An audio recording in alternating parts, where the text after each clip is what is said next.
As cool weather sweeps in, there's a magical transformation happening in our kitchens. Simmering broth and the promise of warmth in a bowl are calling. Today, I'm thrilled to share 7 soul-warming soups that will chase away the chill and leave you in a blanket of comfort, one delightful spoonful at a time. We're starting off today with a creamy butternut squash and sausage soup. This is absolutely incredible. Just want to start with about a pound of sausage, and mine were in casings, so I had to remove those and then break it up in the pan, but you could actually buy crumbled or already removed Italian sausage, so whatever you have will work. Once your sausage is cooked up, you want to add in a teaspoon of Italian seasoning, about a teaspoon of dried thyme or fresh thyme, and just a little sprinkle of red pepper flakes if you like it. You don't have to add this. Then you want to add in 4 cloves of minced garlic and just cook this and saute it until fragrant. If you don't have fresh garlic, you can always use about 1.5 teaspoons of garlic powder. And then to that, you want to add about a cup of uncooked orzo. Now this was perfect because if you watched my realistic extreme grocery budget challenge, which I will post below, I bought a box of orzo and I had leftovers. So this is a great way to use it. And then you just want to saute that for a couple minutes and then add in 5 cups of chicken stock, broth, or bouillon. I'm just using water and bouillon because that's what I had. It's very inexpensive. And then about 10 ounces of cubed butternut squash. I had just bought that package on clearance, so this is so far a very budget-friendly meal. I was able to get the sausage on sale as well. So I was able to use sale items and items I already had on hand to make a delicious soup. So you just want to bring that up to a boil and reduce your heat to low, cover and simmer for about 5 to 10 minutes, just until that orzo and butternut squash is fully cooked through. I think mine took about 10 minutes and it was just perfectly cooked. At this point, we're just gonna do a couple more things to finish it off. We're gonna add in about 5 ounces of fresh spinach. Just want to give that a good stir and cook it until it's cooked down. It should only take a minute or two. Then you want to add a 1/2 cup of heavy cream and 1/3 cup of Parmesan cheese and give this a good stir. This is really going to thicken things up and make this soup super creamy. And this right here, folks, is just fall in a bowl. It is a spoonful of comfort and it is so flavorful. My husband and kids were like, wow, there's just so much flavor going on in this. I just served ours with some of these like cheddar biscuits I got from Aldi, just microwave them, so easy. And this was just so amazing.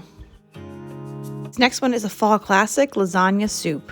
This recipe is awesome because it actually has 3 different methods for cooking. So you can actually cook in your slow cooker, in your Instant Pot, or just on the stove.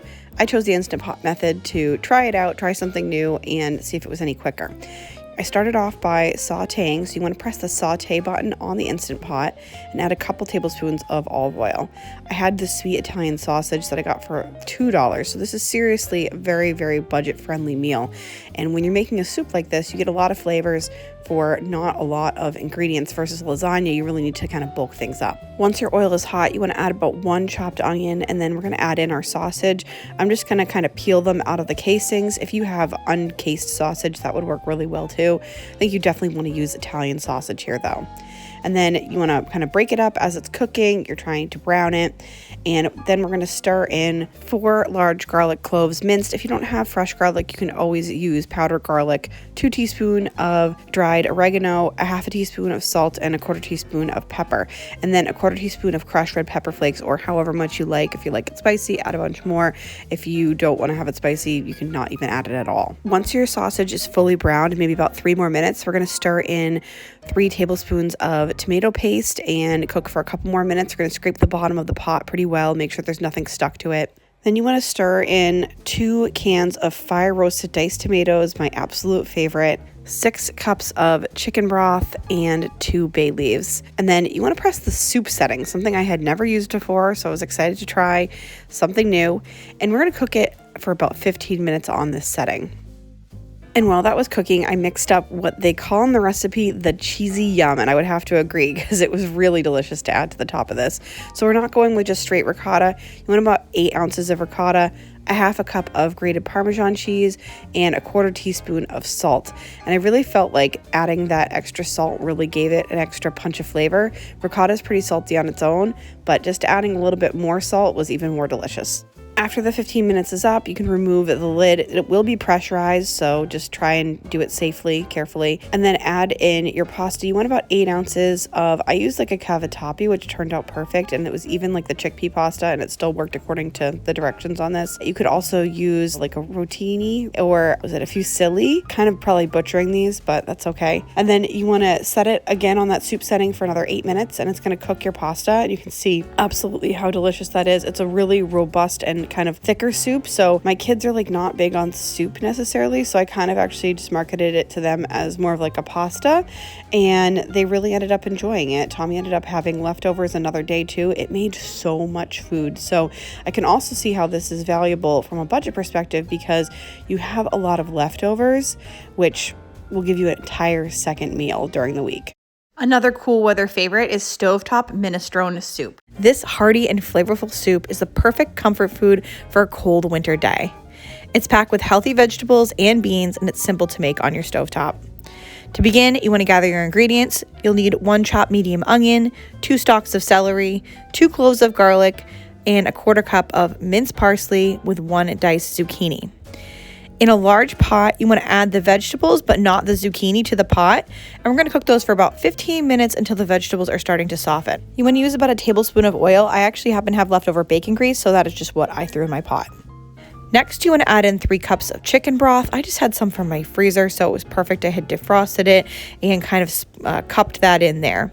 And then you can always use chicken bouillon for something like this too. And if you don't have any of the vegetables, such as the onion or the garlic, you can always use onion powder or garlic powder. You also want 1 can of diced tomatoes. You can add those right in there. And then off to the side, I'm using a blender, or you could always use like a hand blender to do this as well. And I'm combining 1 cup of chicken broth again with 1 can of drained and rinsed white beans. I used cannellini beans. You could also always use vegetable broth if you're trying to make this fully vegetarian. So you pour that bean mixture right into the soup, and this really is what makes the soup a little bit thicker, a little bit heartier. And then you want to add a teaspoon of dried rosemary, 2 bay leaves, and a teaspoon of dried basil, as well as the parsley.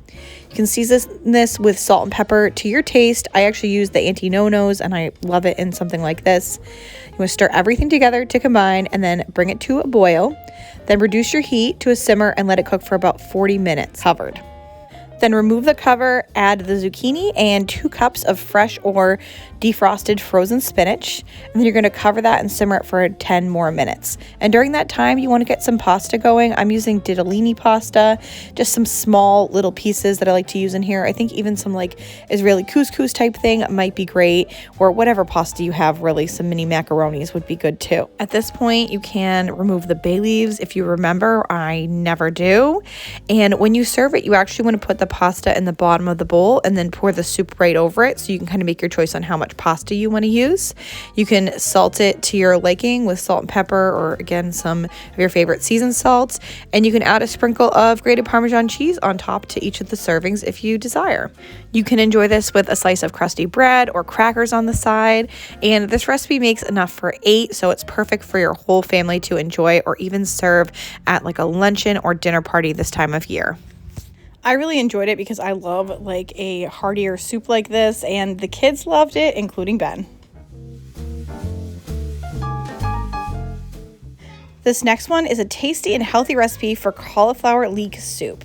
This creamy soup is full of flavor and packed with nutrients, making it the perfect comfort food for a cold winter day. It's easy to make on the stovetop and can be served as a main course or a starter. You want to start by prepping your vegetables. Trim the root and dark green tops of the leeks and discard. Slice the leeks in half lengthwise and then rinse them under cold water to remove any dirt. I looked, but mine didn't actually have any, so. Then you want to chop the leeks into small pieces. You also want to cut a whole head of cauliflower into small florets and set those aside as well.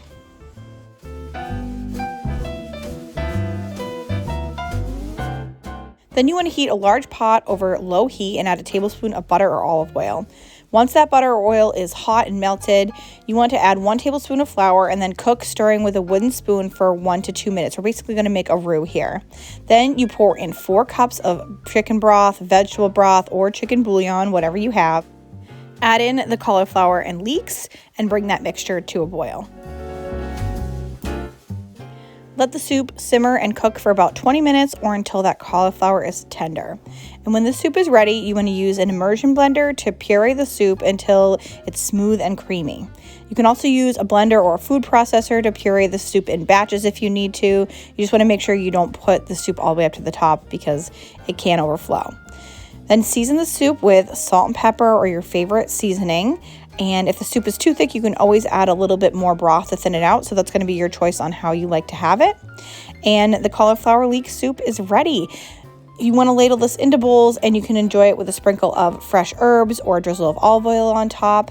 The recipe makes enough for 4 to 6 servings and I really enjoyed it. And my husband would have never known that there was cauliflower in it unless I told him. So I was like, so I want you to know, I want you to try this. And he tried it and he loved it. And I was like, just so you know, that is all cauliflower. Like he would have thought it was a potato soup, like hands down. And he said it was full of flavor. And if you can remember, we only used a few ingredients for this. So it's really incredible the flavor you're really going to get out of that cauliflower and leek and what is going to happen when you cook it like that. Next up, we're going to make a slow cooked split pea soup. And it may not be the most beautiful thing in the world, but I'll tell you that it is hearty and healthy and absolutely delicious.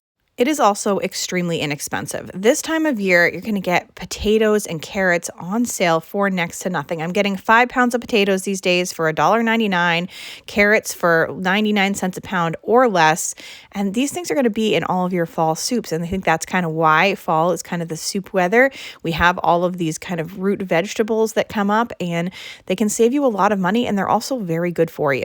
I'm just going to start by getting my vegetables ready. I need 2 medium carrots. I'm peeling them and chopping them.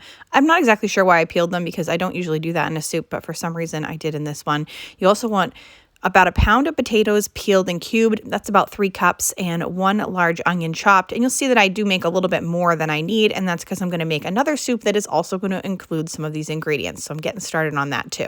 You just want to start by adding your chopped potato, carrot, and onion right to your slow cooker. This is a true chop, dump, and go meal. If you can get them, you want to use 2 meaty ham bones or 2 pounds of smoked ham hocks. I did not have access to those, so I just grabbed a ham steak, and I did want to put the bone part right into the container, and then I used about half of my steak just by cubing up the ham, and this is relatively inexpensive. You can find these on sale sometimes for just a couple of dollars. Then you just want to add in 1 16-ounce package of dried green split peas and 6 cups of chicken broth. You could also use chicken bouillon. You could also use vegetable broth. You can use water and salt. Pretty much just use what you have on hand. Use whatever's the cheapest. Whatever you have will work. To season this, you want to use 1 tablespoon of dried celery flakes, but I didn't have that, so I just use like a little celery salt, a half a teaspoon of garlic powder, a half a teaspoon of dried thyme, a half a teaspoon of dried basil, lemon pepper seasoning if you have it. I didn't have that, so I didn't add it either. And an eighth a teaspoon of dried marjoram. I have to say that like marjoram. It's hard to say for me. And 1 bay leaf. Give this a stir and cook on low for 7 to 9 hours. And mine was done in about 7 hours. You just want to cook it until your peas are completely tender. This soup is so hearty, delicious, healthy, such a fall treat. It does come out pretty thick, so you can add some more broth or water afterwards, however you want to do it, however you like your pea soup. I actually love a nice thick pea soup with a big hunk of bread, but your choice on how you want to do that. This one also freezes really nicely, so it's a great thing to make ahead in smaller portions and then reheat for lunch. Next up is a contest-winning Hearty hamburger soup, and if you think this video is contest-winning, make sure to give it that thumbs up and subscribe. Start by browning 1 pound of ground beef in a large soup pan, and then you can drain this off. I actually didn't have like a lot of fat in mine, so I just left it all in just for flavor. And then we're just going to add all the rest of the ingredients so it makes the soup super easy. We're going to do 4 cups of beef broth, or you can use beef bouillon, or you can just use water and salt. I always say that when you're making soups, you just make it with what you can have on hand. The flavor will follow, I promise. Then you want 2 medium potatoes peeled and cubed, 3 medium carrots sliced, and 1 medium onion chopped with a half a cup of chopped celery. So lots of those healthy, hearty root vegetables in there, very inexpensive. And it's nice because you can actually make multiple soups with like 1 bag of potatoes or 1 large bag of carrots, and you have everything on hand. Then you want 1 can of diced tomatoes, a half a teaspoon of salt, a 1/4 teaspoon of pepper, a 1/4 teaspoon of dried oregano. Stir and bring that up to a boil, and then reduce the heat and cover and simmer for 15 minutes or until your potatoes and carrots are tender. Then you can add either fresh green beans, or I'm just going to use 1 can of drained French cut green beans because that's what I had on hand. And then I simmered that for another 5 minutes. If you're using fresh green beans, you want to do it for about 15 minutes until your beans are tender. But this made it so inexpensive and super easy. I was shocked and surprised that the kids absolutely love this. I actually served it to them for dinner twice. And it's so vegetable forward, but they just love the ground beef. And that flavor is so good with all that beef broth and that beef flavor that it makes the vegetables really taste incredible. So it's such a nice, hearty, healthy soup for the family that you can make for very, very little. 10 out of 10. Really? Mm-hmm. Yeah. Next up, we have an amazing true dump and go chicken taco soup. I was so shocked at how delicious this was considering how easy it was. And it was one of those things that was just like a full hit all around. Benjamin to Dan, everybody in the family absolutely loved it. You just want to start with 2 chicken breasts. You want pretty large ones. Mine were actually partially frozen, so I just popped them in there and had the idea that I would just cook it for a little bit longer if I needed to. Then I added 1 cup of salsa, whatever your favorite salsa is will do. 1 can of chili beans, 1 can of corn completely undrained, so you want all the juices in there too. That adds to the flavor. And 1.5 cups of water with 2 tablespoons of taco seasoning. And then you want to cook that for 3 to 4 hours on low. I did mine for full 4 hours because my chicken was frozen, but that worked out great. So if you ever forget chicken in the freezer, this is a good opportunity to use that. When your 3 or 4 hours is up, you can remove the top and then add a 1/2 cup of heavy cream. And then you want to shred your chicken. I actually just shredded mine right inside of the slow cooker, but I do think it's easier to take it out and shred it on the side. I always laugh at myself. Like I always say, I'm like a glutton for punishment because I'm always like, oh, it'll be fine. Like it'll be super easy. But then I like lose the pieces of chicken inside of the crock pot and I'm like, if only I had just taken this out, I could have seen everything very easily. So maybe next time I'll remember to. But like I said, this was really, really fantastic. For the simple amount of ingredients and how easy it was to just kind of dump and go, I was so impressed. And then I just served it. You can serve it with some sour cream. You can use some cilantro, some salsa if you want to. Whatever that you like to have kind of on your tacos, you can actually have right on top of this soup. And then I also used some of these delicious tortilla strips that I get from Dollar Tree, because for $1.25, like it doesn't get any better than these beautiful like fiesta color tortilla strips. That's all the recipes for today. For some more seasonal inspiration, click on this next video. And remember, the next time you're on YouTube, make sure you're watching Meals with Maria.